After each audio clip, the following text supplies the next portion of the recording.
Boa tarde aqui com essa webinar, com essa convidada super querida hoje, mais do que especial, nos acompanhando. Eu sou Daniela Fortuna, presidente do Business Women's Committee da Câmara de Comércio Brasil Estados Unidos aqui da Flórida. É um prazer enorme estar com vocês aqui. Acho que hoje, essa tarde aqui, essa tarde no Brasil, 1 hora no Brasil, meio-dia aqui nos Estados Unidos, nós estamos com a Maria Adelaide para conversar um pouquinho com a gente sobre carreira, sobre inspirações, um pouquinho da história de vida dela, todas as superações. Mas aqui na Câmara de Comércio, vou falando um pouquinho da Câmara de Comércio em si.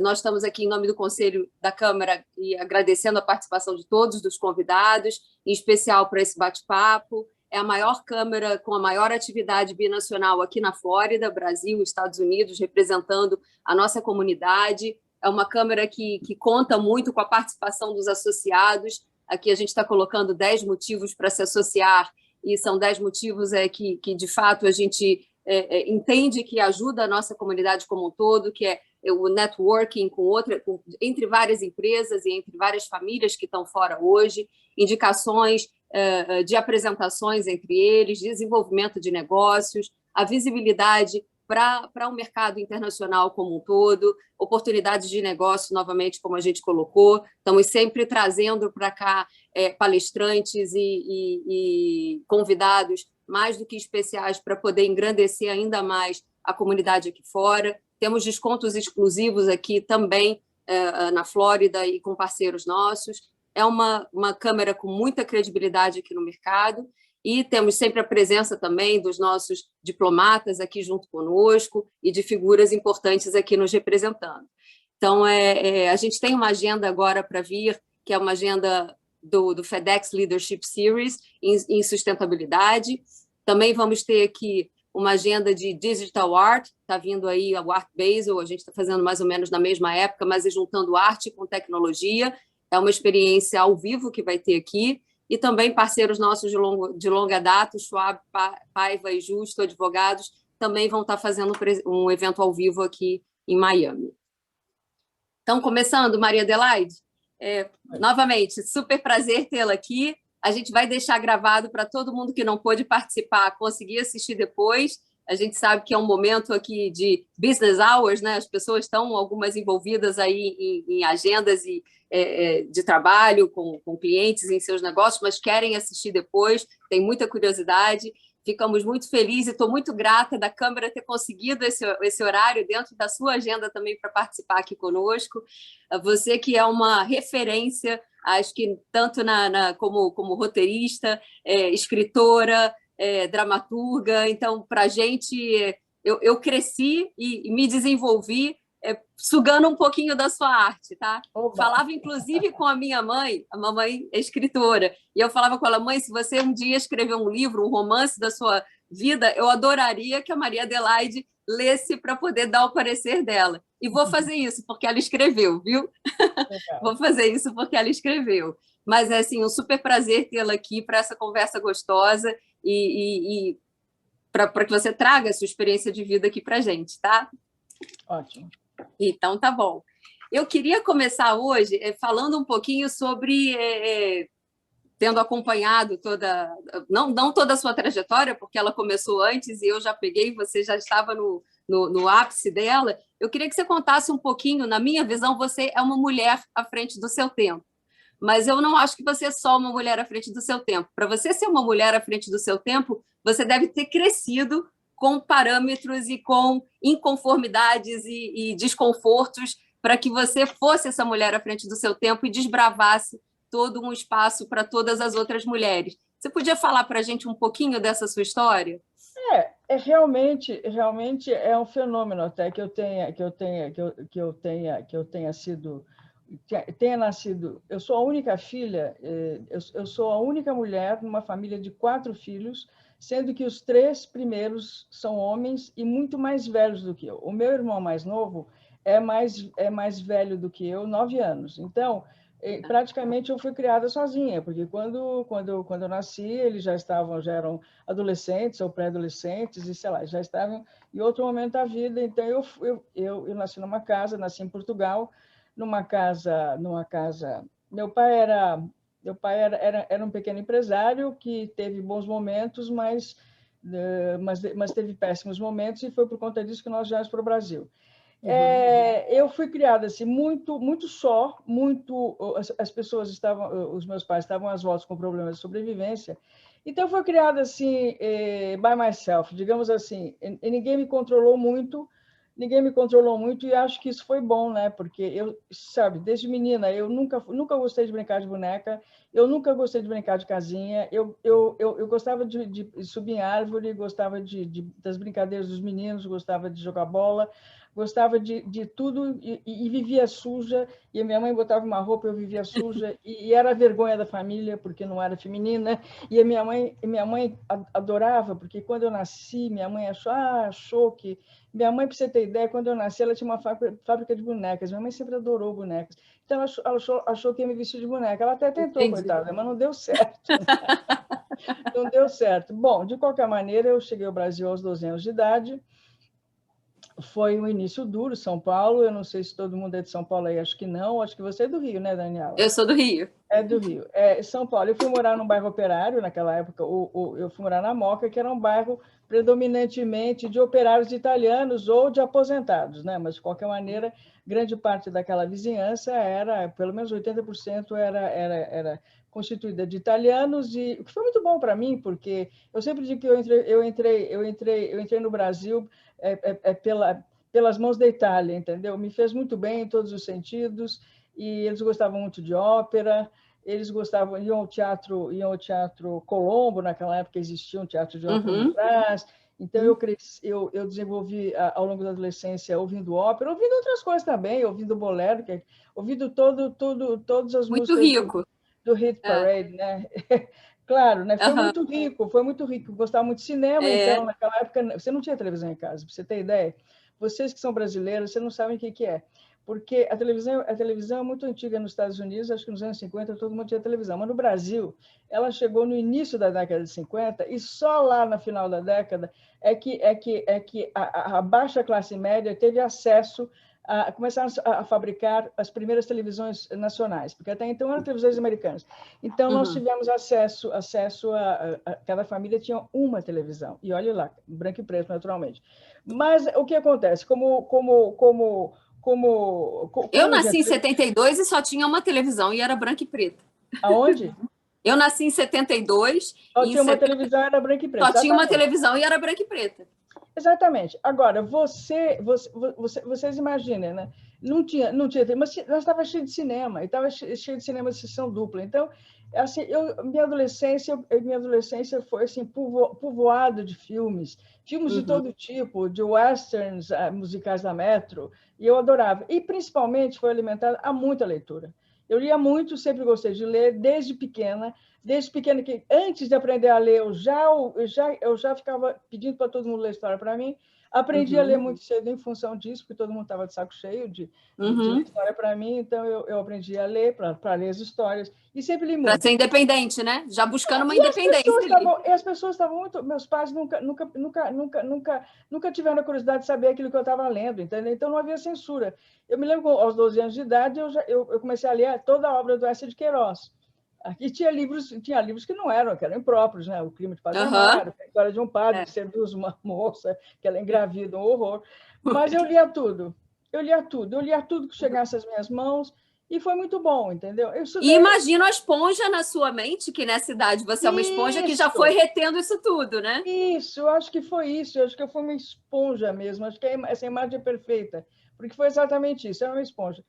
E aí eu trabalhava, estudava, claro, porque a minha família a condição era modesta, muito modesta. Então eu comecei a trabalhar muito cedo e a estudar. Então eu trabalhava de dia, eu estudava à noite.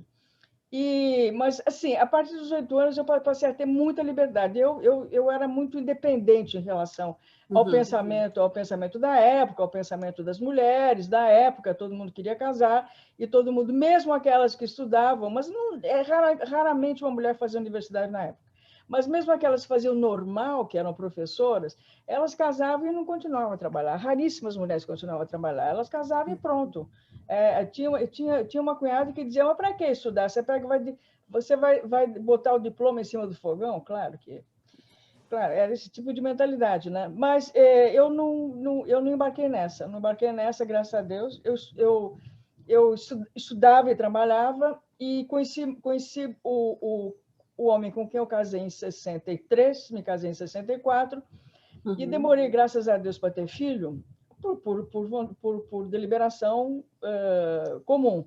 Você E aí decidiu. comecei a estudar quando eu ainda casada, entrei na faculdade, entrei em Ciências Sociais, aqui na Universidade de São Paulo, na USP, mas aí era 68, teve muita confusão em função da política. Eu não vou entrar nesse viés aí, porque senão eu vou ficar...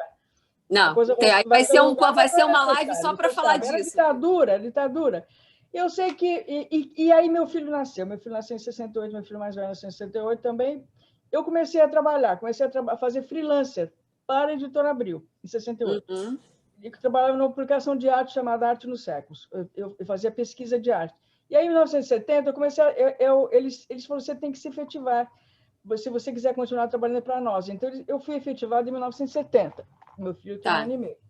Aí, comecei a trabalhar o dia inteiro, que foi evidentemente um escândalo total, não na minha família, que a minha família era de imigrante, então, mas na família do meu marido, meu sogro e minha sogra, todo mundo discordou. Eu falei, bom, evidentemente, não era por causa disso que eu ia parar de trabalhar. Quer dizer, porque é um absurdo você deixar seu filho. Você quer que você está tão escandalizado que eu deixo o filho com o empregado? Você quer cuidar do meu filho? É um favor que você me faz. Não posso. Então, para me encher o saco, pô. Pois é. Então, me deixa viver. Então, me deixa viver. Se você não tem nenhuma contribuição efetiva a me dar, para dar palpite. Cada um sabe de si, né? Eu continuei a trabalhar. Tive o segundo filho trabalhando. E trabalhei até o último dia. Ele nasceu no dia 8 de julho, de 72, eu trabalhei até o dia 7 de julho. 4 meses depois voltei ao trabalho, claro. Voltei ao trabalho e minha vida continuou. E eu voltei a fazer faculdade, não ciências sociais, mas jornalismo, em 77. Voltei, mas nesse inteirinho eu comecei a escrever para teatro.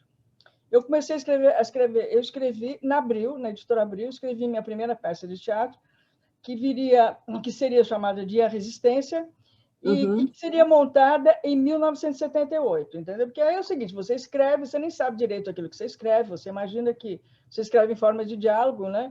Mas você não sabe exatamente o que significa e o valor que tem, e o valor que tem aquilo que você escreveu. Então, na época, eu trabalhava na Enciclopédia Abril, onde eu respondia pela parte de teatro, literatura, artes plásticas, arquitetura, urbanismo. Foi muito bom, porque e Abril ainda é, mas ela era a editora, né? Agora não é mais nada. Ainda é editora, mas ela editora.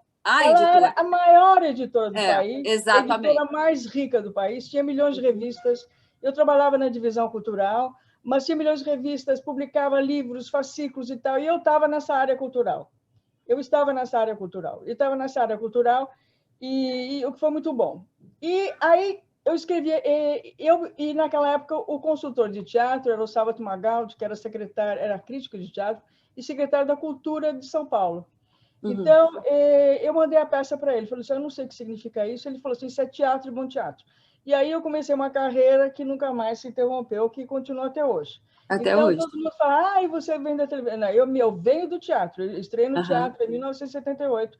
Eu fiz uma carreira inteira no teatro e continuo fazendo, porque teatro eu sempre digo, não morre, não acaba. Eu vim do teatro e provavelmente eu vou voltar ao teatro, eu nasci no teatro e vou morrer no teatro, vou morrer fazendo teatro.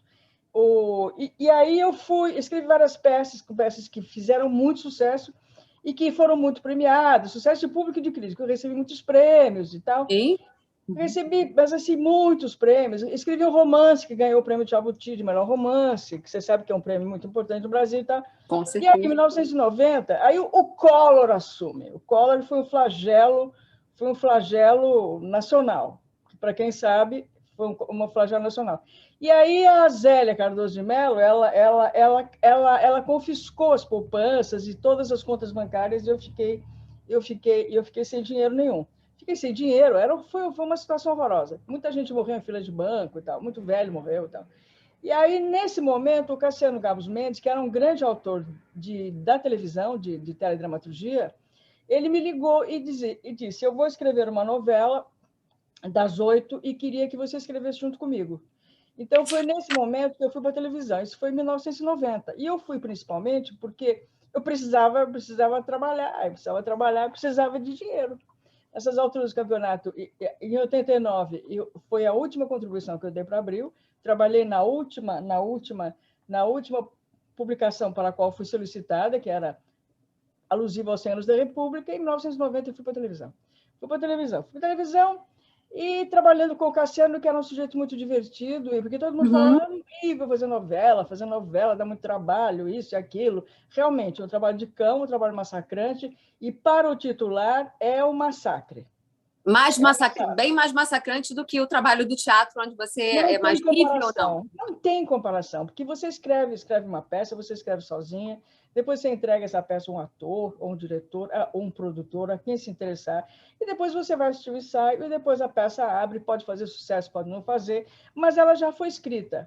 A novela não, a novela você está escrevendo e ela está no ar. À medida que vai acontecendo. Ela está no ar. Então, assim, se a novela não vai bem, quer dizer, é um desastre, porque você tem que refazer capítulo e você perde frente, como se chama, tudo aquilo que você já escreveu, você perde, entendeu? É horrível, horrível, horrível. De repente, o objetivo da história ele acaba sendo trocado, você vai para um outro rumo que não foi aquele planejado, né? Muitas vezes isso acontece. Aconteceu poucas vezes comigo, mas isso acontece. Isso acontece, mas o negócio é o seguinte: quando você vai fazer novela, você pode esquecer que tem família. Felizmente, em 1990, meus filhos já estavam criados, já eram adultos, então eu não tinha mais nenhum problema, eu estava me separando, inclusive eu me separei nos anos seguintes, logo nos anos seguintes, meu casamento já estava em crise, já sabia que ia me separar. Então era o seguinte, eu já estava em outro momento da minha vida, Então, quando eu entrei como colaboradora do Cassiano Gabos Mendes, depois eu fui trabalhar com o Silvio de Abreu, depois com o Lauro César Muniz, trabalhei com vários autores, até que, em 1996, 1997, eu escrevi minha primeira novela como titular, que foi o remake de Anjo Mal, do Cassiano Gabos Mendes, que, graças a Deus, fez muito sucesso. Absurdo, Fez muito sucesso. Mas aí é o seguinte, aí quando você vira titular, significa que sua família acaba, você acaba. Você não tem Natal, você não festeja aniversário, nada. Você não tem vida a não ser a vida no trabalho. Assim, quer dizer, é around the clock. Você trabalha no mínimo 14 horas por dia. Eu estou falando sério, Você não tem, eu posso tem imaginar. Sábado, você não tem domingo, você não tem feriado, você não tem. Você fica em casa, você fica lívida, branca, entendeu? Lá pelas tantas você vai ficando amarela e você vai ficando afundada com o olho lá dentro. E aí é difícil até você colocar criatividade para trabalhar. Muitos autores de novela morrem cedo. Agora mesmo morreu o Gilberto Braga, 75 anos, isso não é idade para morrer, pô, sabe? Não na nossa era. Muitos têm infarto, vários colegas meus já tiveram infarto, outros tiveram AVC, isso não é vida. Mas, de qualquer maneira, um ano depois, eu escreveria A Muralha. Então, digamos assim, que A Muralha assinalou o meu ingresso nas minisséries. Nas minisséries históricas e literárias. Então, isso daí realmente... Casa das Sete Mulheres também foi linda. Foi, exatamente. Assim, digamos assim, foi mais shining hour, sabe? Quando você está fazendo uma coisa para a qual você é vocacionada. É aquilo que você quer fazer, aquilo que você gosta de fazer, aquilo que você sabe... A paixão está ali, né? Aí você trabalha melhor. E vê o tempo passar, exatamente, né? Você vê o tempo passar. Então, quer dizer, isso abriu um campo enorme. Eu fiz numerosas minisséries de grande sucesso, de imenso sucesso. Voltei a fazer novela, claro, naturalmente, porque eles também achavam que eu tinha que fazer novela, então fiz novela. JK, não foi? Não foi Fiz JK, eu fiz. Pois é. Que foi minissérie. Eu fiz a Muralha, eu fiz os Maias, eu fiz a Casa das Sete Mulheres, eu fiz Um Só Coração, eu fiz JK, eu fiz Queridos Amigos, eu fiz Dalva e Erivelto, eu fiz Dercy. Em suma, Nossa, Dercy. é verdade. Umas maiores, outras um pouco menores, mas realmente é esse o meu filão, digamos assim. Essa vertente aqui que é a minha, entendeu? Mas eu voltei a fazer novela e a vida seguiu. A vida seguiu, mas o que eu gosto de fazer... a vida seguiu junto com a minha vida. Os filhos casaram, eu me separei, os filhos se casaram, foram embora. E essa é a vida, entendeu? A minha vida continuou no trabalho, continuei escrevendo peças, e peças de teatro que fizeram muito sucesso também. Escrevi sobre a Chanel, Mademoiselle, com a Marília Pera, que eles foi para Paris, se apresentou na Comédie de Champs-Élysées. Ela recebeu todo o patrocínio da Maison Chanel, inclusive todos os adereços e figurinos vieram da França. O Karl Lagerfeld ficou maravilhado, foram página dupla da Paris Match, apareceram em todos os jornais e todas as revistas francesas. A Marília Pera foi super elogiada nas críticas, super celebrada. E ela é perfeita, né? Porque ela é chiquérrima, ela incorpora ali. Maravilhosa, ela estava perfeita, estava maravilhosa.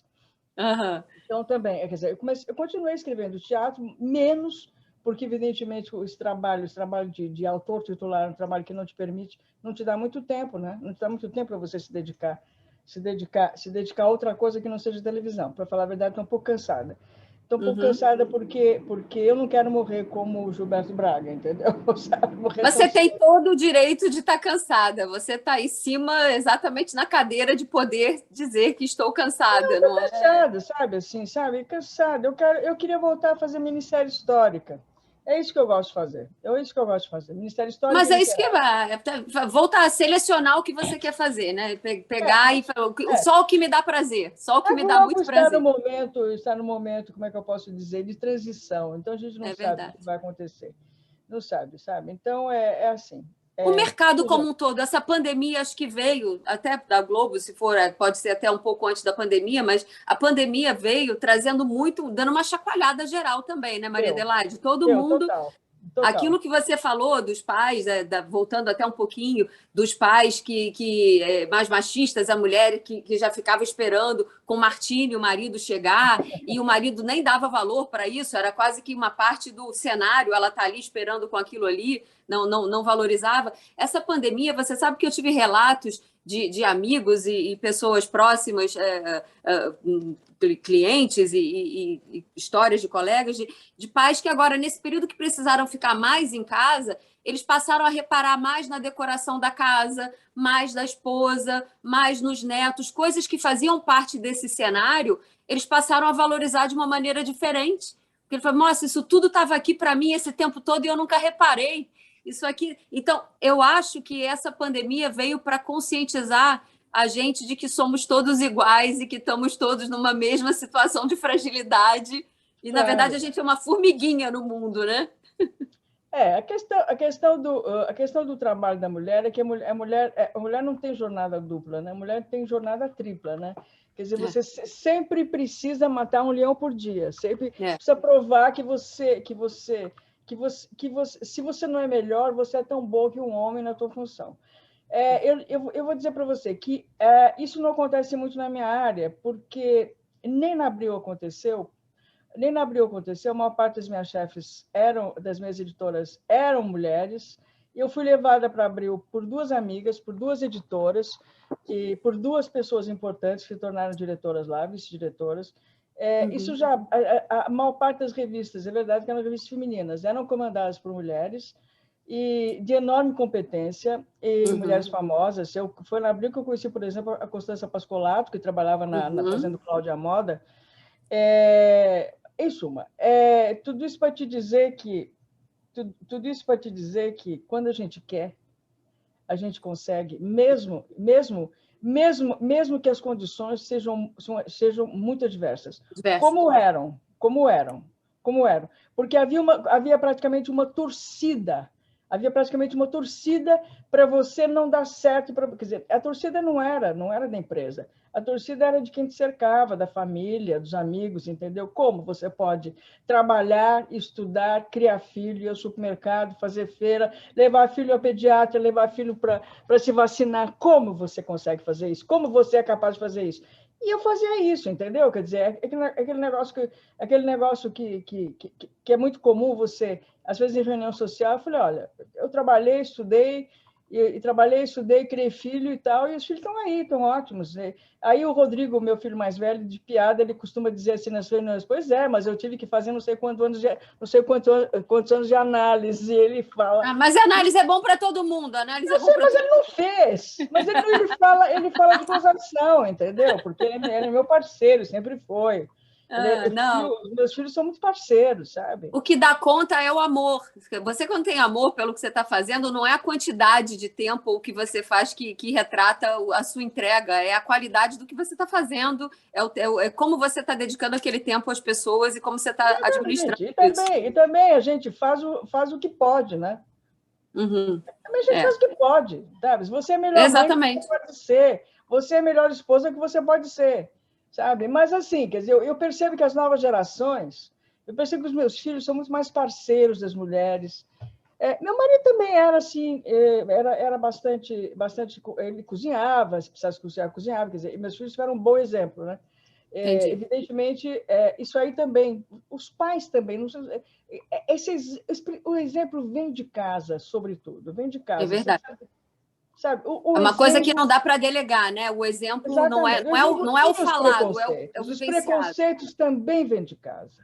Também vem de casa. Concordo. Sabe, muitas vezes a mãe poupa muito o filho homem. Então, ele já vai para o casamento assim, com uma série de preconceitos, de achar que é a mulher que vai ser servido pela mulher, porque ele foi servido pela mãe. Entendeu? Ele foi servido pela mãe. Então, o modelo... Faz todo sentido. Os exemplos vêm. Tem algumas coisas não dá para se delegar mesmo, não. Com certeza. Nós precisamos educar os futuros maridos, os futuros homens. Seus filhos não são apenas seus filhos. Eles são futuros pais e futuros maridos.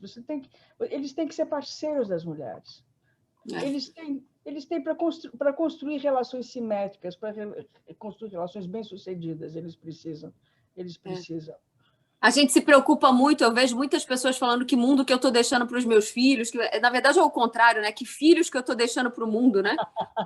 Que filhos que eu estou deixando para o mundo. O mundo vai ficar aqui, eu preciso de pessoas que mudem o mundo, que melhorem o mundo, né? Então, com bondade e tudo mais. Eu queria falar para o público aqui que vocês quiserem fazer perguntas aqui no chat, eu estou acompanhando aqui também, eu tenho as minhas aqui, o que nós queremos abordar, mas perguntas são sempre bem-vindas aqui também. Maria Adelaide, eu queria entrar um pouquinho nesse campo que você falou das peças, das novelas e das minisséries e séries. Queria saber um pouquinho sobre falar de criatividade, talento e de multi-interesses. Inspiração, aquela esponjinha que eu falei, talvez lá no início, que você já tenha se conectado e buscado muita inspiração, e ao longo do tempo isso acabou vindo nas suas obras e de outras experiências de vida. Essa criatividade, a necessidade do processo de aprender, desaprender e reaprender o tempo todo, para que você esteja com a criatividade sempre aflorando, e desenvolvimento de talentos. Como você criava? De onde você criou talvez a sua primeira obra e as conseguintes? De onde elas vieram? Onde você busca essa inspiração? De onde daquilo que está acontecendo. Quer dizer, você tem duas fontes de inspiração. Quer dizer, quando eu falo você, eu falo um escritor, tem duas fontes de inspiração. Ele mesmo, a vida dele, aquilo que ele está vivendo e como ele está vivendo, e a vida dos outros, e a vida daquilo e as pessoas que te cercam. As pessoas que te cercam. Quer dizer, claro que você precisa ter uma capacidade de empatia, se colocar no lugar dele, se colocar no lugar do próximo, daquele que será o seu personagem, porque você quer dizer, mesmo que você se inspire no outro, ele acaba sendo o seu personagem. Então, na verdade, ele vai ser uma mistura daquilo que você observou junto com aquilo que você acrescentou a ele, que você criou, que você atribuiu a ele. Então, basicamente é isso, quer dizer, grande parte das minhas obras são são obras também inspiradas em pessoas da realidade, criadas a partir de Chiquinha Gonzaga, que é uma peça de teatro, não é a minissérie é do Lauro, mas a primeira peça sobre a Chiquinha Gonzaga eu escrevi em 1983, e foi a primeira vez que ela foi apresentada como uma guerreira. Você sabe quem fazia as partituras de música da Chiquinha Gonzaga, ainda lá no centro do Rio? A minha bisavó, a avó da minha mãe. E aí, onde eu falei que ela escreveu a história de vida. Então, a vovó Adélia, ela tinha a primeira loja de música lá na rua, eu esqueci qual era a rua, que ficava perto, lá no centro do Rio, no centro do Rio de Janeiro, e eles vieram da Espanha, e Portugal e Espanha, para cá, para poder fazer no nanquim as primeiras partituras de música, e ela tem aqueles livrinhos, e depois ela tocava muito bem piano, tocava ainda nas festas da corte e tudo mais, mas ela que fazia as partituras de música. Você falando me lembrou bem. Eu vou mandar esse livro para você ver, você vai gostar muito. Manda sim. Como a vovó e minha bisavó e meu bisavô se conheceram. Foi em 83 que foi publicada a primeira biografia realmente real e verdadeira de Chiquinha Gonzaga, né? Porque até então era a biografia chapa branca, todo mundo, que ela foi totalmente foi uma mulher, essa sim foi à frente do seu tempo, vanguarda. Ela desafiou a sociedade da época. O pai dela era militar, o padrinho dela era o Duque de Caxias. Nossa. Então ela desafiou, ela se casou numa época em que os pais contratavam o casamento dos filhos, né? Porque essa coisa de você escolher o seu marido é uma coisa relativamente recente na história moderna, da humanidade. Né? Bem recente na história da humanidade. Ela vem principalmente depois da Primeira Guerra, mas até então era só as famílias que escolhiam, e ela teve coragem de se separar desse homem e se juntar com outro, e depois deixá-lo e levar uma vida independente, numa época que era muito difícil, que uma mulher só podia ser ou casada, ou viúva, ou então puta, criada, empregada ou preceptora. Eram essas as condições. Só tinha essas opções. Você não podia ser mais nada. Quer dizer, uma mulher no século XIX, boa parte do século XX, ela não tinha nenhuma escolha. Mas você vê isso em filme americano, em filme inglês, em filme europeu, você vê isso. O que a mulher vai fazer, entendeu? E ela se tornou música, ela entrou no mundo masculino com muita força, com muita garra, e ela se tornou respeitada, Dona Chiquinha Gonzaga. Então, mulher extraordinária.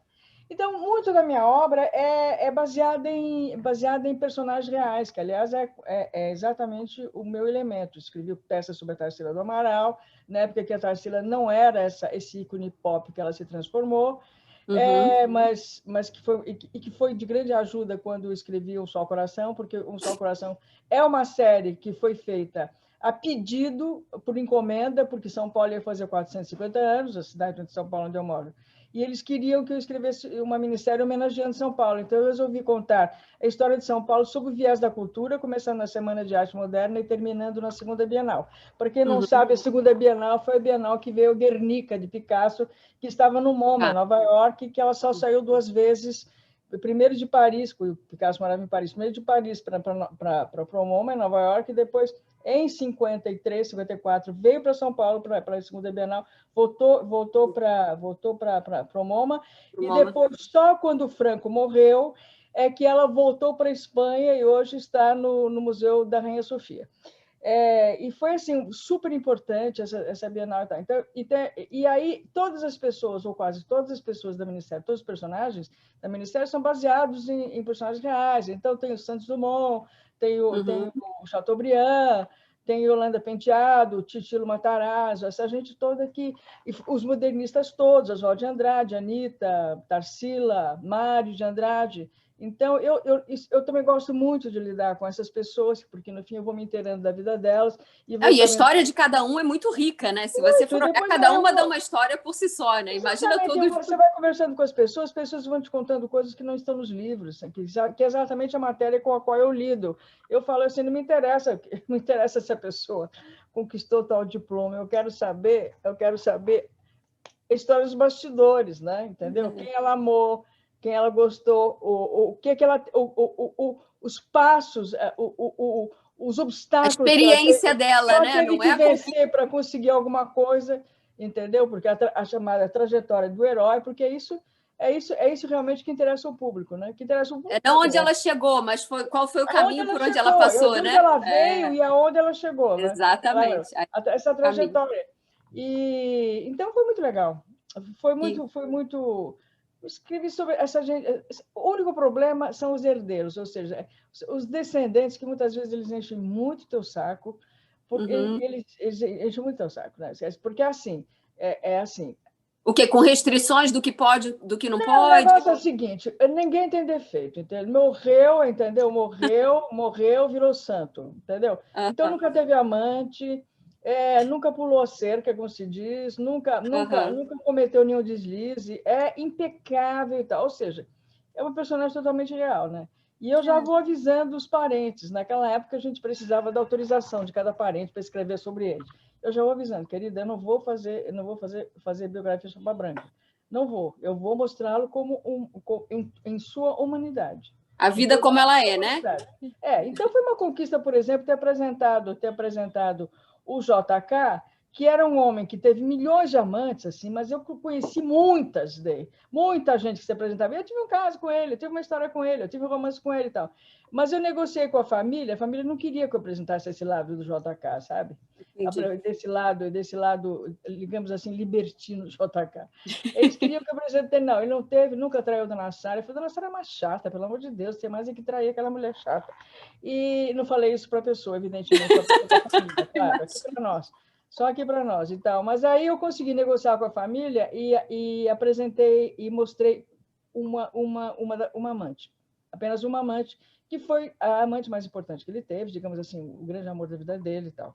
Consegui negociar. Mas é difícil, né? É difícil. Hoje em dia, não. Graças a Deus, a Carmen Lúcia acabou com esse negócio, cala a boca, já morreu, então a gente não precisa mais ter autorização para falar sobre essas criaturas.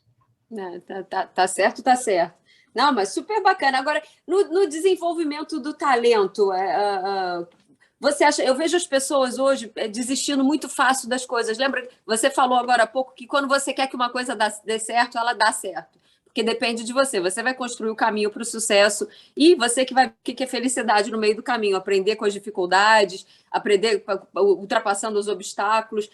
Desenvolvimento de talento. Eu vejo as pessoas, às vezes, dando mais valor para o talento do vizinho do que para o seu próprio talento. Está sempre tentando desenvolver e talvez ser mediano naquilo que não é o seu talento real. É bom você ter interesse numa coisa que você não é a sua área de talento, mas tem alguém que nasceu para aquilo. E a gente, como é essa descoberta do talento? Como é que você descobriu o seu talento em si e como você estimula que a gente seja persistente na busca do desenvolvimento? Bom, para quem escreve é o seguinte, você vai percebendo e você pode mapear isso. Todo mundo que se torna escritor, em geral, é um bom aluno de redação. Às vezes não é um bom aluno de gramática, aliás, quase nunca é bom aluno de gramática, mas na hora de fazer redação, senta aí. E sempre aquela redação que tem boa nota. Deixa eu até acrescentar uma coisa, como eu tinha te falado, você nasceu naquela época do silêncio, né? Foi ali 1940... 42. 42 para 40 para 50, isso que eu ia colocar. E você não tem nada de época de silêncio, você foi exatamente para pôr as suas ideias. Eu era uma criança extremamente rebelde e malcriada, como se falava na época, respondona. Não, sabe, isso aí já fazia parte de mim, entendeu? Já fazia parte de mim. Então, eu escrevia, eu não era boa aluna, mas escrevia, mas fazia boas redações. Depois, no ginásio, naquela época do ginásio, que se falava ginásio, aí eu passei a ser excelente aluna, mas eu era muito boa mesmo, entendeu? Boa aluna, mas assim, e era assim, de muito boa aluna de redação, sempre liam em classe e tal. Mas eu achava que eu ia ser jornalista, depois eu achei que eu ia ser crítica de teatro, eu achava um montão de coisa, entendeu? Eu nunca pensei que eu fosse me tornar dramaturga, eu achava que eu ia mais pelo ramo da teoria do que propriamente pela criação. Mas eu já lia muito, entendeu? Eu sempre aconselho as pessoas a ler muito. Mesmo que você vá fazer engenharia, administração, leia muito, porque você vai ser um profissional melhor se você tiver, se o seu repertório for melhor. Se você tiver um repertório variado, vasto, sem dúvida você vai se tornar um gestor muito melhor do que um sujeito que não leu tanto quanto você. Sabe, você tem mais recursos do que ele, você tem mais sensibilidade do que ele, você enxerga mais do que ele, você é mais atilada do que ele, porque é isso que nos dá, é isso que nos dá a arte e a literatura e a cultura de modo geral. É porque além da intuição você tem um arquivo, né? Você tem um arquivo aqui você dentro. Tem um repertório. E quem gosta de literatura, quem gosta de ler e quem gosta de ouvir boa música e quem gosta de arte é gente que tem um olhar empático em relação ao próximo. Então, se você tem esse olhar empático, isso te aproxima do ser humano, certamente você vai desempenhar melhor qualquer função que você exerça. Você vai ter mais sucesso na sua função do que alguém que não tem esse olhar, nem essa sensibilidade, nem essa empatia. Não, isso sei. E hoje, mais do que nunca, a empatia está vindo, mas acho que a gente tem uma boa geração chegando aqui. Eu vejo conversando. Sim. É uma geração principalmente muito voltada para o meio ambiente. Acho que sim. Eu tenho muita esperança nessas novas gerações. Eu tenho, sim. Eu tenho filhos aqui, meus filhos 23 e 19. As conversas com eles são umas conversas muito mais completamente diferentes de quando eu tinha a idade deles. Eles são muito menos consumistas, sem dúvida nenhuma. Eles são uma geração preocupada. O meu não tem, ele não quer. Não quer, ele não quer. Para que eu preciso disso? Ele quer um planeta muito mais limpo. Eles querem conversar mais para conhecer a essência das pessoas e não o que elas têm. Não interessa o que elas têm, interessa as ideias que elas têm. É bonito, não é? Muito bonito. A diversidade e o respeito pelo próximo, do jeito que ele é. Então, é muito difícil ouvir. Você usa termos que eu usava quando eu era nova para falar, para me referir a um sexo diferente ou a religião diferente, que é o que eu ouvia na minha época. Eles não aceitam nem que se fale dessa maneira. E a gente tem que treinar para reeducar. E para eles é natural já, sabe? Isso aí já é natural, já não, sabe? Nem percebe isso aí. Isso aí já faz parte. Isso eu acho sensacional também. Isso aí também. Eu estou vendo aqui uns chats simpáticos, super simpáticos. Aqui, olha. Escritor Carlos Bernardo. Prezada Maria Adelaide, através dos logros de sua vida, me recordo um ensinamento que se aplica em você do escritor argentino Carlos Bernardo, qual transcrevo na sua homenagem e diz: no que me diz respeito, costumo fazer tudo com o maior prazer, como para cada coisa extraísse de mim mesmo o sumo da felicidade. Isso se deve a que não as faço friamente como coisas sem vida. Assume vida, fala e se move, por haver lhe dado meu calor, minha vida e meus pensamentos, experimentado a felicidade que emana de tudo o que se faz com prazer. Que bonito isso, né? É do René Kirschenbaum. Muito bacana. Muito bacana, eu agradeço essas mensagens. Queria saber como você lida com as críticas. Isso é uma pergunta da Tiara. Ou Tiara ou Tayara? Acho que é Tiara, né? Mas deixa eu falar uma coisa para você. As críticas, deixa eu falar, assim, é um território delicado as críticas, porque você gostaria que todo mundo amasse você e que todo mundo adorasse o que você faz. E nem sempre é assim. Nem sempre você é uma unanimidade. É claro que você tem obras que você tem maior adesão, digamos assim, e você tem obras que têm menos adesão, e às vezes você tem obras que você não tem nenhuma adesão. E é difícil, entendeu? É difícil, mas isso é difícil. É difícil, assim, no primeiro momento, mas no primeiro momento, digamos assim, nas primeiras 24 horas, talvez. Isso me incomoda, claro que incomoda, porque eu sou humana, sabe? Eu gostaria que todo mundo gostasse daquilo que eu faço, né? Mas também a vida continua, entendeu? Muitas vezes os jornalistas me perguntam, então, o que você achou da crítica de não sei o quê? Eu falo assim, olha, ele faz o trabalho dele, eu faço o meu.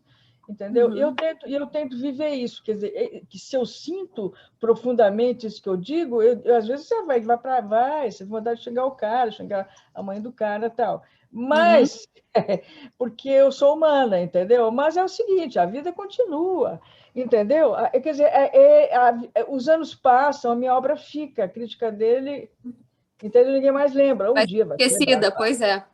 Mas é o seguinte, não vale a pena perder o sono por causa disso. É, Sabe? exatamente. Eu tento me comportar dessa maneira, não é que sempre eu consiga esse comportamento tão maduro, entendeu? Porque, evidentemente... Mas na crítica, às vezes, tem a crítica construtiva e tem a crítica que ela é vazia, né? Aquela que é só para Tem a crítica incomodar. que é para demolir você, ponto final. E tem a Exatamente. crítica Então, construtiva que você só tem a agradecer a exatamente. quem a Me faz. posiciona.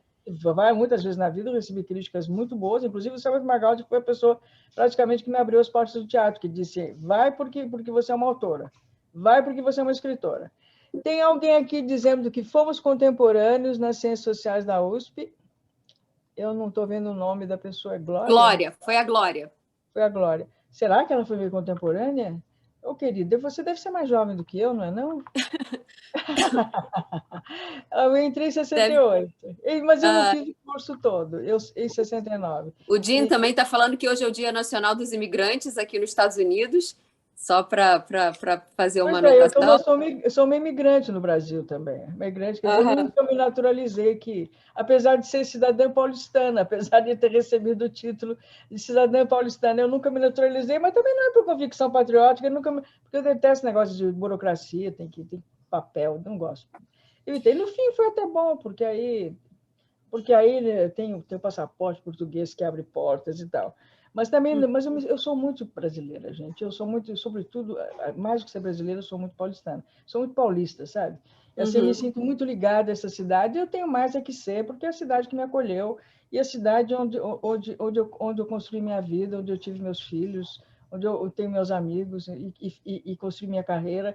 Uma cidade onde tem uma Academia Paulista de Letras que me acolheu, entendeu? Que me convidou, independentemente da minha nacionalidade. Então, eu só tenho que ficar grata a essa cidade. Adoro São Paulo. Não me Maria vejo morando em outro lugar. Fala. Olhando agora também esse momento e olhando um pouquinho para o futuro agora, a gente contou um pouquinho de passado. Projetos novos que você tem, alguma coisa que você queira deixar de mensagem desse momento de pandemia aí que a gente passou, alguma peça nova, alguma...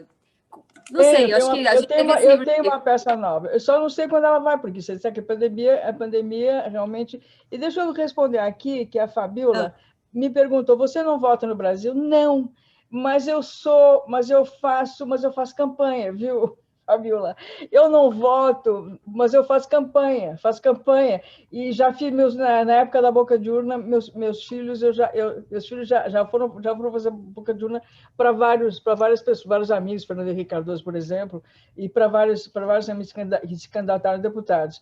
Eu não voto, mas eu faço campanha. Eu faço campanha cerrada. E pode crer que eu tenho uma grande influência, principalmente empregada, zelador, porteiros, entendeu? Todo esse pessoal, motorista de táxi, entendeu? Aqui na região, sou amiga de todos eles são muito legais comigo também. Então é isso, quer dizer, eu faço campanha. Deixa eu ver aqui mais. Tem falando também um trabalho que te define, está perguntando aqui se tem algum trabalho que te define. Sim, eu tenho uma peça que se chama De Braços Abertos, que me define absolutamente. Essa é a peça mais pessoal, a peça que mais define. Ela foi uma peça que foi montada em 1984, ficou 3 anos em cartaz com um sucesso extraordinário. E depois, depois eu vi uma montagem em Portugal, que eu odiei com todas as forças do meu coração, e eu fiquei tão traumatizada que eu disse assim, não quero que essa peça seja montada, a não ser que eu esteja perto e veja quem são os atores, quem vai dirigir, como é que vai dirigir. Porque é uma peça que foi um grande momento para todos nós, não só para mim que escrevi, mas para a Irene Ravache e o Juca de Oliveira, que interpretaram os protagonistas, para o José Paulo Neto, que dirigiu, e todo mundo que, de alguma maneira, colaborou. Foi um grande, grande momento. Então, assim, às vezes é bom que esses grandes momentos fiquem lá, cristalizados, só te dando alegria, satisfação. Você olha para o passado e diz, que bom que eu vi, que eu vivi isso e tal. Do que você vê uma remontagem de peça sua, que você fica morrendo de vergonha. Isso já me aconteceu várias vezes. Mas quando você fala que ele é a sua essência, o que você quer dizer com isso? Que te retrata melhor? Por que ele é o que te retrata? Me retrata melhor, porque sou eu ali, sou eu. Ou o que eu era naquela época, né? Porque, evidentemente, o tempo muda e você muda com o tempo. Claro. Claro. A gente está viva, não? Deixa eu ver o que mais. Então, pronto. Aqui tem a Mariana, que já se foi. Adorei assistir, obrigado pela resposta e tal. As pessoas também acho que já estão indo embora, ou precisando ir embora, né?